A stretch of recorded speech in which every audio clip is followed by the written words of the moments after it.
+1 economics 6ാമത്തെ chapter ഗ്രാമീണ വികസനം rural development. Okay, എന്താണ് ഗ്രാമീണ വികസനം എന്ന് പറഞ്ഞാൽ?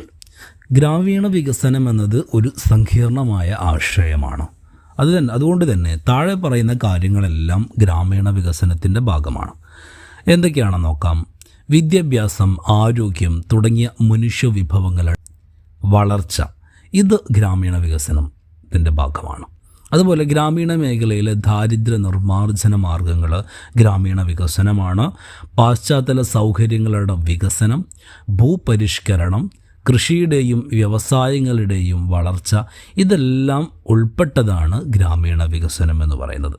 ഓക്കെ, ഗ്രാമീണ വികസനത്തിൽ വായ്പാ സൗകര്യങ്ങളുടെ പങ്ക് മറ്റൊരു വിഷയമാണ്. കാർഷിക പ്രവർത്തനങ്ങൾക്കായി കർഷകർക്ക് വായ്പകൾ അത്യാവശ്യമായിരുന്നു. ഇതിനായി പലപ്പോഴും കർഷകർ ആശ്രയിച്ചിരുന്നത് വൻകിട പലിശ ഈടാക്കുന്ന വായ്പാദാതാക്കളെയായിരുന്നു. അതുകൊണ്ട് തന്നെ കർഷകർ ചൂഷണത്തിന് വിധേയരായി. ഇതിന് പരിഹാരം കാണാൻ വേണ്ടിയിട്ട് സ്വാതന്ത്ര്യം കിട്ടിയതിന് ശേഷം കർഷകർക്ക് വായ്പാ സൗകര്യങ്ങൾ നൽകുന്നതിനായി സർക്കാർ നിരവധി പദ്ധതികൾ ആരംഭിച്ചിട്ടുണ്ട്. എന്തൊക്കെയാണ് പദ്ധതികളെന്ന് നോക്കാം. 1969 വാണിജ്യ ബാങ്കുകളെ ദേശസാൽക്കരിച്ചു. അതുപോലെ പ്രാദേശിക ഗ്രാമീണ ബാങ്കുകൾ, ഭൂവികസന ബാങ്കുകൾ, സഹകരണ ബാങ്കുകൾ മുതലായവയെ പ്രോത്സാഹിപ്പിച്ചു. 1982 ഗ്രാമീണ വികസനത്തിനും വായ്പകൾ നൽകുന്നതിനായി പരമോന്നത ബാങ്കായി നബാർഡ് സ്ഥാപിച്ചു. വായ്പാ സ്രോതസ്സുകളായി സ്വയം സഹായ സംഘങ്ങളെ പ്രോത്സാഹിപ്പിച്ചു. അപ്പം ഇത്തരം കാര്യങ്ങളാണ് വായ്പാ സൗകര്യത്തിന് വേണ്ടി സർക്കാരുകൾ ചെയ്തു കൊടുത്തത്. എന്നാൽ വിവിധതരം ബാങ്കുകളിലൂടെയുള്ള വായ്പാ സൗകര്യങ്ങൾക്ക് ചില പോരായ്മകൾ, പ്രശ്നങ്ങളുണ്ടായിരുന്നു. എന്തൊക്കെയാണ് ആ പ്രശ്നങ്ങളെന്ന് നോക്കാം. ഗ്രാമീണ ദരിദ്ര കർഷകർക്ക് വേണ്ടത്ര ഗുണം ചെയ്തില്ല. അതുപോലെ വായ്പാ തിരിച്ചടവിൽ കർഷകർക്ക് കൃത്യതയില്ലായ്മ, ബാങ്കിംഗ് പ്രവർത്തനം ഗുണകരമായില്ല. ഇത്തരം പോരായ്മകളാണ് ഈ വിവിധതരം ബാങ്കുകളിലൂടെയുള്ള വായ്പാ സൗകര്യങ്ങൾക്കുണ്ടായിട്ടുള്ള പ്രശ്നങ്ങൾ അല്ലെങ്കിൽ പോരായ്മകൾ എന്ന് പറയുന്നത്. ഓക്കെ, അടുത്തൊരു ടോപ്പിക്കാണ് ഗ്രാമീണ വികസനത്തിൽ കാർഷിക വിപണന സംവിധാനത്തിൻ്റെ പങ്ക്. എന്താണ് കാർഷിക വിപണനം എന്ന് പറഞ്ഞാൽ? കാർഷിക വിപണനം എന്ന് പറഞ്ഞാൽ കാർഷികോൽപ്പന്നങ്ങളുടെ ഉൽപ്പാദനം, പ്രോസസ്സിംഗ്, തരംതിരിക്കൽ, ഗതാഗതം, സംഭരണം, വിൽപ്പന മുതലായവ എല്ലാം ഉൾപ്പെട്ടതിനെയാണ് കാർഷിക വിപണനം എന്ന് പറയുന്നത്. ഇന്ത്യയിലെ കാർഷിക വിപണന സംവിധാനത്തിന് നിരവധി പോരായ്മകൾ അല്ലെങ്കിൽ നിരവധി പ്രശ്നങ്ങളുണ്ട്. എന്തൊക്കെ പ്രശ്നങ്ങളാണുള്ളത്? ഉൽപ്പാദനത്തെ സംബന്ധിക്കുന്ന കൃത്യമായ കണക്കില്ലായ്മ ഒരു പോരായ്മയാണ്. വില നിലവാരത്തെക്കുറിച്ച് കർഷകർക്ക് കൃത്യമായ അറിവില്ലായ്മ മറ്റൊരു പോരായ്മ. സംഭരണ ശീതീകരണ സൗകര്യങ്ങളുടെ കുറവ്. ശീതീകരണം എന്ന് പറഞ്ഞാൽ സാധനങ്ങൾ കേടുവരാതിരിക്കാനുള്ള ഒരു പ്രോസസ്സിങ്. അപ്പോൾ സംഭരണ ശീതീകരണ സൗകര്യങ്ങളുടെ കുറവ്, ഇടനിലക്കാരുടെ ക്രൂരമായ ചൂഷണം, ഇതൊക്കെയാണ് ഈ ഗ്രാമീണ അല്ലെങ്കിൽ കാർഷിക വിപണന സംവിധാനത്തിൻ്റെ പ്രശ്നങ്ങളെന്ന് പറയുന്നത്. എന്നാൽ നമ്മൾ കുറച്ച് പ്രശ്നങ്ങൾ പറഞ്ഞു അല്ലേ. മേൽപ്പറഞ്ഞ ഈ പ്രശ്നങ്ങളെ പരിഹരിക്കുന്നതിനായി സർക്കാർ ചില നടപടികൾ സ്വീകരിച്ചു. എന്തൊക്കെയാണ് നടപടികളെന്ന് നോക്കാം.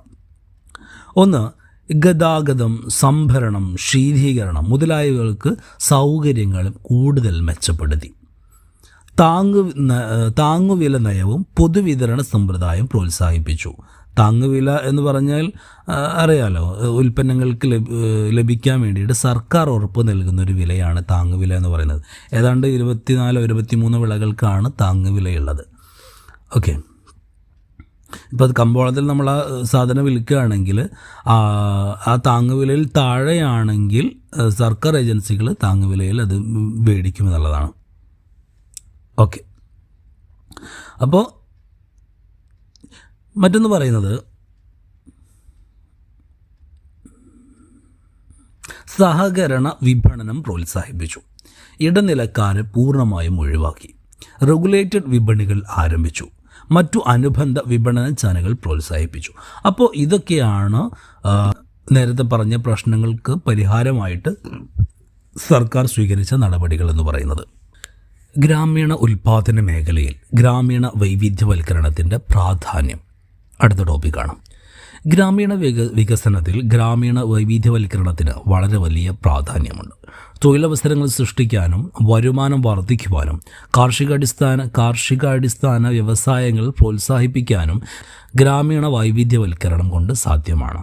നമ്മുടെ രാജ്യത്ത് പ്രധാനമായുമുള്ള ഗ്രാമീണ വൈവിധ്യവൽക്കരണ മാർഗങ്ങൾ ഏതൊക്കെയാണെന്ന് നോക്കാം. 1. കന്നുകാലി വളർത്തൽ. 2. മത്സ്യബന്ധനം. 3. ഹോർട്ടിക്കൾച്ചർ. ഓരോന്നായിട്ട് നമുക്ക് നോക്കാം. ഒന്നാമതാണ് കന്നുകാലി വളർത്തൽ. ഇന്ത്യയിലെ ഗ്രാമീണ ജനങ്ങളുടെ ഒരു പ്രധാനപ്പെട്ട ഉപജീവന മാർഗമാണ് കന്നുകാലി വളർത്തൽ എന്നുള്ളത്. പശു വളർത്തൽ, ആട് വളർത്തൽ, കോഴി വളർത്തൽ ഇതൊക്കെ ഈ ഒരു വിഭാഗത്തിൽ ഉൾപ്പെട്ടതാണ്.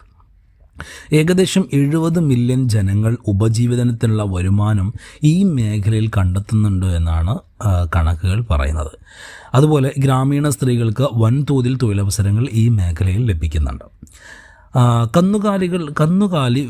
കന്നുകാലി വളർത്തൽ വികസിച്ചതോടെ നമ്മുടെ രാജ്യത്ത് പാലുൽപാദനം 1966 മുതൽ 1969 വരെ വൻതോതിൽ വർദ്ധിച്ചു. ഇതിനെ ഓപ്പറേഷൻ ഫ്ലഡ് എന്നാണ് വിളിക്കുന്നത്. അപ്പോൾ എന്താണ് ഓപ്പറേഷൻ ഫ്ലഡ് എന്ന് പറഞ്ഞാൽ? കന്നുകാലി വളർത്തൽ വികസിച്ചതോടെ നമ്മുടെ രാജ്യത്ത് പാലുൽപാദനം 1966 മുതൽ 1969 വരെ വൻതോതിൽ വർദ്ധിച്ചു. ഇതിനെയാണ് ഓപ്പറേഷൻ ഫ്ലഡ് എന്ന് വിളിക്കുന്നത്. ഓക്കെ, ഇനി രണ്ടാമതാണ് മത്സ്യബന്ധനം എന്ന് പറയുന്നത്. ഗ്രാമീണ ജനതയുടെ മറ്റൊരു ഉപജീവന മാർഗമാണ് മത്സ്യബന്ധനം എന്ന് പറയുന്നത്. ഉൾനാടൻ ജലസ്രോതസ്സുകളിലും സമുദ്രങ്ങളിലും മത്സ്യബന്ധനം നടക്കുന്നുണ്ട്. 49% മത്സ്യബന്ധനം നടക്കുന്നത് ഉൾനാടൻ ജലസ്രോതസ്സുകളിലാണ്. കേരളം, ഗുജറാത്ത്, മഹാരാഷ്ട്ര, തമിഴ്നാട് മുതലായ സംസ്ഥാനങ്ങളിലെല്ലാം ഇന്ന് മത്സ്യബന്ധനം വളരെ സജീവമാണ്. എന്നാൽ ഈ ഉപജീവന മേഖലയ്ക്ക് നിരവധി പ്രശ്നങ്ങളുണ്ട്. എന്തൊക്കെയാണ് പ്രശ്നങ്ങൾ? മീൻപിടുത്തക്കാരുടെ താഴ്ന്ന സാമൂഹിക സാമ്പത്തിക ചുറ്റുപാട് ഒരു പ്രശ്നമാണ്. തൊഴിലില്ലായ്മ അധികം ഉണ്ടാവാറില്ല. നിരക്ഷരത മറ്റൊരു പ്രശ്നമാണ്. കടക്കെണി, താണ പ്രതിശീർഷ വരുമാനം ഇതൊക്കെയാണ് ഈ ഒരു മത്സ്യബന്ധന മേഖലയ്ക്ക് ഉള്ള പ്രശ്നങ്ങളെന്ന് പറയുന്നത്. ഇനി ഹോർട്ടിക്കൾച്ചർ, മൂന്നാമത്തത്. എന്താണ് ഹോർട്ടിക്കൾച്ചർ എന്ന് പറഞ്ഞാൽ? പഴങ്ങൾ, പച്ചക്കറികൾ, പുഷ്പങ്ങൾ മുതലായവ വളർത്തുന്ന മേഖലയിൽ ഗ്രാമീണർ ഉപജീവന മാർഗം കണ്ടെത്തുന്നുണ്ട്. ഈ സംവിധാനമാണ് ഹോർട്ടിക്കൾച്ചർ എന്ന് പറയുന്നത്. അപ്പോൾ ഹോർട്ടിക്കൾച്ചർ എന്ന് പറഞ്ഞാൽ പഴങ്ങൾ, പച്ചക്കറികൾ, പുഷ്പങ്ങൾ മുതലായവ വളർത്തുന്ന മേഖലയിൽ ഗ്രാമീണർ ഉപജീവന മാർഗം കണ്ടെത്തുന്നതിനെയാണ് ഹോർട്ടിക്കൾച്ചർ എന്ന് പറയുന്നത്. ഇന്ത്യയിൽ 19% ഗ്രാമീണർ ഈ മേഖലയിൽ നിന്ന് ജോലി ചെയ്ത് വരുമാനം കണ്ടെത്തുന്നുണ്ടെന്നാണ് പറയപ്പെടുന്നത്. ഗ്രാമീണ വികസനത്തിന് ഈ ഉപജീവന മാർഗം വളരെയധികം സഹായിക്കുന്നു. 1991 മുതൽ 2003 വരെ ഹോർട്ടിക്കൾച്ചറിലൂടെ നമ്മുടെ രാജ്യത്തുണ്ടായ ഉൽപാദന വർധവിനെ ഗോൾഡൻ റവല്യൂഷൻ, സുവർണ വിപ്ലവം എന്നാണ് വിളിക്കുന്നത്. അപ്പോൾ എന്താണ് ഗോൾഡൻ റവല്യൂഷൻ അല്ലെങ്കിൽ സുവർണ വിപ്ലവം എന്ന് പറഞ്ഞാൽ? 1991 മുതൽ 2003 വരെ ഹോർട്ടിക്കൾച്ചറിലൂടെ നമ്മുടെ രാജ്യത്തുണ്ടായ ഉൽപാദന വർധനവിനെയാണ് ഗോൾഡൻ റവല്യൂഷൻ അല്ലെങ്കിൽ സുവർണ വിപ്ലവം എന്ന് പറയുന്നത്. ഇനി മറ്റൊന്നാണ് ഗ്രാമീണ വികസനത്തിൽ വിവര സാങ്കേതിക വിദ്യ IT-യുടെ പങ്ക് എന്താണ്? IT ഗ്രാമീണ ജനതയുടെ ഉപജീവന മാർഗത്തിനായി പ്രയോജനപ്പെടുന്നത് 1. വികസനം സുസ്ഥിരമാക്കുവാൻ സഹായിക്കുന്നുണ്ട്. തൊഴിലവസരങ്ങൾ നൽകുന്നു. തൊഴിലാളികളുടെ നൈപുണ്യവും കാര്യക്ഷമതയും വർദ്ധിപ്പിക്കുന്നു. ഭക്ഷ്യസുരക്ഷ നൽകുന്നു. കാർഷിക വികസനത്തിന് സഹായിക്കുന്നു. ഇതൊക്കെയാണ് IT ഗ്രാമീണ വികസനത്തിന് സഹായിച്ചിട്ടുള്ളത്. ഇനി പറയുന്നത് ജൈവ കൃഷിയും ഗ്രാമീണ വികസനവും. പരമ്പരാഗതമായ കൃഷിയിൽ നാം രാസവളങ്ങളും കീടനാശിനികളുമാണ് ഉപയോഗിച്ചു വരുന്നത്. അത് മണ്ണിൻ്റെ അപചയത്തിനും മനുഷ്യൻ്റെ ആരോഗ്യ പ്രശ്നങ്ങൾക്കും കാരണമാകുന്നുണ്ട്.